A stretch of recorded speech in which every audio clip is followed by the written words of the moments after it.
This is the astonishing story of Sammy Gravano, feared killer turned FBI informant. Born in Brooklyn in 1945, Sammy the Bull Gravano grew up in Bensonhurst, a Brooklyn neighborhood with a predominantly Italian-American population. Even though he was christened Salvatore, one of his relatives once remarked that he closely resembled his uncle Sammy, and that's how he would be known from then on. The young Sammy Gravano fell into crime at an early age, beginning with some minor shoplifting. When he was 7, he started stealing 2 cupcakes a day at a neighborhood store on his way to school. When he eventually got caught by an employee, he received a stern warning that nevertheless didn't deter him from graduating to much more serious crimes. One widely told story says that Gravano first came to the attention of the Mafia at age 10, when local gangsters watched him get into a fight with several older bullies who had stolen his bike. One of the gangsters remarked that Gravano had boldly challenged multiple larger kids and had fought like a little bull, and the nickname that he would keep for the rest of his life was coined. Meanwhile, others say that the nickname more generally reflected his short, muscular stature and overall aggressive demeanor. The indeed bullish young boy was not a good student, teachers labeled him a slow learner, and he was held back twice.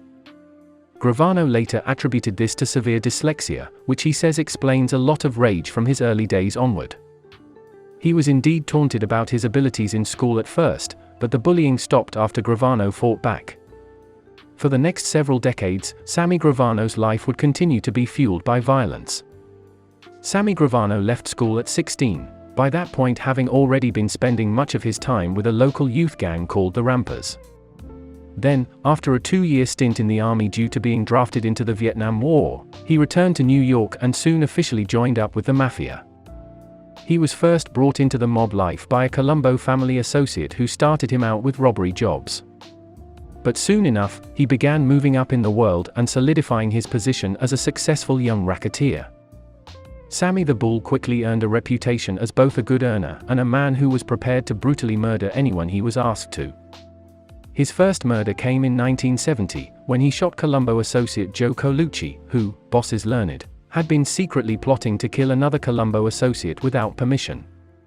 The newly minted killer continued to rise with the Colombos, but his run with the family came to an end when one superior became jealous and intimidated by Gravano's quick rise. Thus he was released to join the Gambino family, which officially made him a member in 1976. Despite quickly impressing the Gambinos, Gravano's loyalty was put to the test 2 years later when the family decided to kill his brother-in-law, Nicholas Sabetta, who had developed a serious drug problem and had reportedly insulted a superior's daughter in some fashion. The Mafia has a complicated relationship with drugs, but members are generally expected to avoid becoming dependent on them. Becoming a drug addict meant the Mafia couldn't trust Sabetta to keep his mouth shut if arrested on drug charges. That meant he had to go. Gravano tried to protect his brother-in-law in a strange way. Rather than murder him, he gave him a savage beating. He hoped this would be enough for the bosses and spare Sabetta's life. It didn't work, however, and Gravano soon had to kill his brother-in-law. A single hand was all of Sabetta's body that was ever recovered. But it wasn't all just bloodshed for Sammy the Bull. He made steady money in gambling and loan sharking and even started a construction and plumbing business with his friend Edward Garofalo. Thanks to his success, he continued to rise in the Gambino organization and became a millionaire.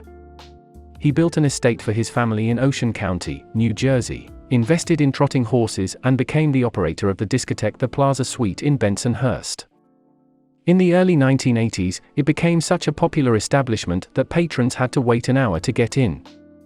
Sammy the Bull Gravano had more than solidified his place in the mob, but trouble was on the horizon.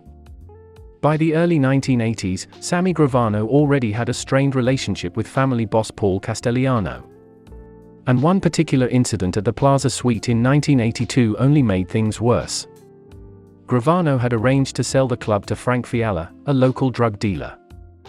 But before the deal was even closed, he began knocking out the wall of Gravano's office to begin remodeling and acting like he already owned the place. An enraged Gravano confronted Fiala, who flashed an Uzi submachine gun and threatened to kill Gravano right there. Gravano then retreated outside the club, and when Fiala exited the building, one of Gravano's crew shot him in the head. Gravano claims that he then personally urinated into Fiala's open mouth.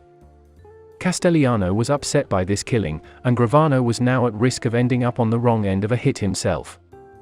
Luckily, he managed to talk his way out of it. But he still called a meeting with his crew. Gravano wanted to make sure that if it ever became necessary, they would help him kill Castellano.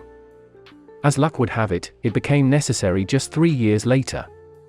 In 1985, another Gambino mobster who didn't like Castellano, John Gotti, arranged a meeting with Gravano. Gotti had never liked Castellano as godfather of the Gambino family.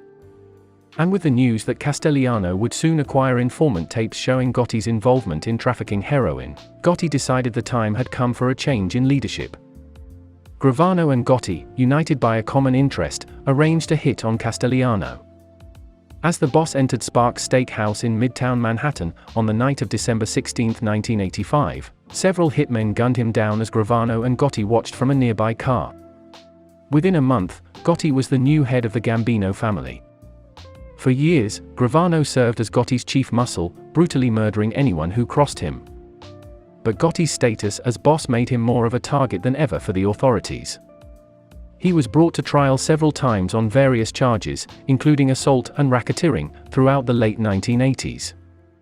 But with bribes and simple intimidation of jurors, he managed to escape conviction time and again, earning him the nickname of the Teflon Don. But few escape justice forever, and both Gotti and Gravano eventually found themselves headed to trials they couldn't bribe their way out of. Gotti and Gravano were both arrested on racketeering charges in December 1990, when the FBI raided the Rave Night Social Club in Little Italy.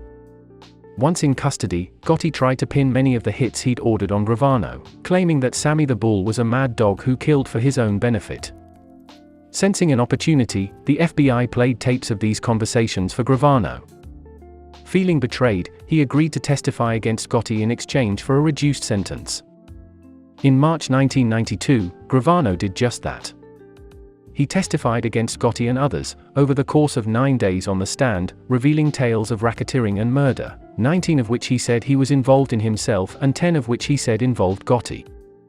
With Gravano's testimony, the state was finally able to marshal enough evidence to convict the Teflon Don, along with nearly 40 other mobsters. In April 1992, Gotti was sentenced to life in prison. Thanks to his cooperation, Sammy received just a 5-year sentence, which only amounted to less than 1 year due to time already served, and then entered the Witness Protection Program. As for Gotti, he died of cancer in prison in 2002. But even with Gotti dead, Sammy the Bull Gravano was by no means safe. He'd built a new life in Arizona as a small-time businessman named Jimmy Moran. Under this alias, he even started a swimming pool installation company. However, Gravano disliked this quiet new life. And just a year later, he left the program. After leaving the program, because he did not like the constraints that were imposed, one might think that a former gangster with an enormous target on his back might attempt to keep a low profile, but that wasn't the case at all. Gravano became very generous with giving interviews to the press once out of the program. He even appeared in a nationally televised interview with Diane Sawyer in 1997 and proved to be quite bold and boastful. And while he did indeed avoid the mob's murderous vengeance, he found it impossible to stay away from crime. In Arizona, he partnered with a local gang known as Devil Dogs, after his son had befriended the gang's leader, and soon started a major ecstasy organization that grossed $500,000 a week. However, in February 2000, Gravano and his family, as well as 47 other members of the drug ring, were arrested.